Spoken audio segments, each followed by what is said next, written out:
मित्रांनो, अमेरिकेने इराणला काल रात्री धमकी दिली, की जर तुम्ही हॉर्मुझची खाडी ओपन केली नाही आणि त्याच्यावरचे प्रतिबंध हटवले नाही, तर अमेरिका इराणवरती भूतोना भविष्य झालेला असा हमला करेल आणि इराणला संपवून टाकेल.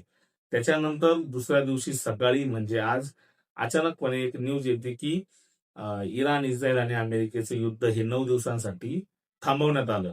आणि डोनाल्ड ट्रम्प यांनी पाकिस्तानचे जे पंतप्रधान आहेत त्यांचे आभार मानले, की तुम्ही हे युद्ध मध्यस्थी करून थांबवलं. तुमचे आभार.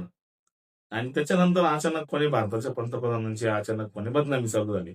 भारताच्याच लोकांकडून, की हे युद्ध भारताने थांबवायला पाहिजे होतं, हे युद्ध पाकिस्तानने कसं थांबवलं, किंवा भारताच्या पंतप्रधानाला लाज वाटली पाहिजे, अमकं डमकं बऱ्याच गोष्टी झाल्या. तुम्ही स्वतःला विश्वगुरू म्हणून घेता. आता भारताने हे युद्ध ना चालू केलं होतं ना, हे युद्ध भारताला थांबवायची गरज आहे. कारण भारतात ना एलपीजीचे भाव वाढले, ना सीएनजीचे भाव वाढले, ना भारतात पेट्रोलचे भाव वाढले, ना भारतात डिझेलचे भाव वाढले, ना भारताला कुठल्याही प्रकारे महागाईमधून जावं लागतंय, ना भारताच्या कुठल्याही लोकांना ह्या युद्धाचा त्रास होत नाही. त्याच्यामुळे भारताने मध्यस्थी केली काय आणि नाही केली काय त्याचा भारताला काही इम्पॅक्ट होत नाहीये. भारताला ज्या जीवनावश्यक वस्तू लागताय, ज्या गोष्टी लागताय, एलपीजी, सीएनजी, पेट्रोल, डिझेल हे सर्व भारताला येत आहे. त्याच्यामुळे भारताने मध्यस्थी करायची काही गरज मला तरी नाही वाटत. आणि राहिला पाकिस्तानचा विषय, पाकिस्तानने मध्यस्थी केली, तर पाकिस्तानने मध्यस्थी का बरं केली भावांनो? पाकिस्तानमध्ये इतकी वाईट परिस्थिती का पाकिस्तानमध्ये आता युद्धामुळे लॉकडाऊन लावावा लागला. कोविडची परिस्थिती वेगळी होती, पण आता युद्धामुळे पाकिस्तानमध्ये लॉकडाऊन लावावा लागला. पाकिस्तानमध्ये ₹600 लिटर पेट्रोल आणि ₹400 लिटर डिझेल भेटतंय. एलपीजी किती रुपये लिटर आहे? किती रुपये किती रुपयाची टाकी असेल 14 किलोची, तुम्ही विचार करू शकत नाही. म्हणजे इतकी वाईट परिस्थिती पाकिस्तानमध्ये. कदाचित पाकिस्तानला त्याच्यामुळे या युद्धात मध्यस्थी करावी लागली असेल. मला नाही वाटत युद्धात मध्यस्थी केली, कारण युद्धात जर मध्यस्थी केली असती पाकिस्ताननी, तर इस्रायलने इराणवर त्याच्यानंतर 2 तासांनी ज्यावेळेस सीज फायर झाला, मध्यस्थी झाली, ज्यावेळेस मिटवामिटी झाली, त्या सीज फायर नंतरच्या 2 तासांनी इस्रायलने इराणच्या लेबनॉन शहरावर अटॅक केला आणि त्या अटॅकमध्ये इराणचे 200 सिव्हिलियन मारले गेले आणि 400 सिव्हिलियन गंभीररित्या जखमी झाले. मग आता पाकिस्तानने हे युद्ध बंद केलं, की या युद्धात तेल ओतलं, या युद्धाच्या आगीत तेल ओतलं आणि हे युद्ध अजून भडकून दिलं. याच्यात काय म्हणावं?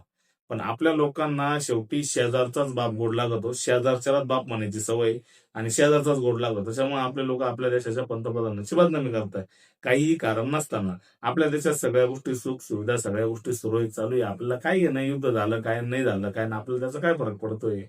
पण या गोष्टीशी आपल्या लोकांना, म्हणजे आपल्या देशात आपल्याला सगळ्या गोष्टी, सगळ्या सुविधा उपलब्ध आहेत, तरी आपल्याला आपल्या देशाच्या पंतप्रधानाची बदनामी करायची किंवा आपल्या देशाची बदनामी करायची. आणि हे लोक स्वतःला देशभक्त म्हणून घेतात. खरे गद्दार हे लक्षात घ्या.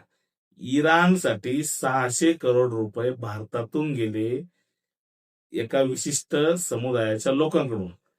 त्याच्यावर कोणीच काय बोललं नाही. पण इराण इस्रायलचं युद्ध भारताने मिटवलं नाही म्हणून भारताच्या पंतप्रधानांनी चुकीचं केलं किंवा भारताला युद्ध मिटवता आलं, अशा गोष्टी भारतातलेच लोक बोलताय. मग ते 600 करोड रुपये ज्यांनी दिले त्यांना विचारलं पाहिजे होतं का तुम्ही 1947 मध्ये काय भारताला मदत केली नाही, का भारतासाठी धावले नाही? भारतात अनेक वेळा पूर झाला, मग या लोकांनी का भारताला मदत केली नाही? कोणी विचारलं का? कोणीच नाही विचारणार, कारण भारतातच भारताचे गद्दार राहतात. हे लक्षात घ्या मित्रांनो.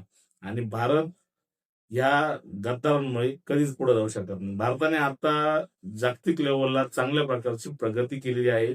कारण तुम्ही लक्षात घ्या, की सगळ्या देशांवर एवढं मोठं संकट असताना सुद्धा भारताने आपल्याला एलपीजीची कमी पडू दिली नाही, सीएनजी कमी पडू दिली नाही, पेट्रोल डिझेल कशाचीच कमी पडू दिली नाही.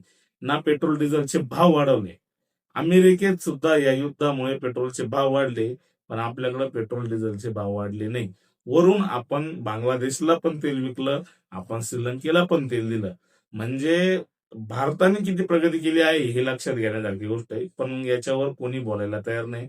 फक्त भारताने इराण इस्रायलचं युद्ध मिटवलं पाहिजे. जसं काय यांचा बाप इराणमध्ये राहिला होता आणि अमेरिका यांच्या पप्पाच्या घराशेजारीच ते मिसाईल पाठवत होता. अशी परिस्थिती आहे आपल्या भारतात लोकांची.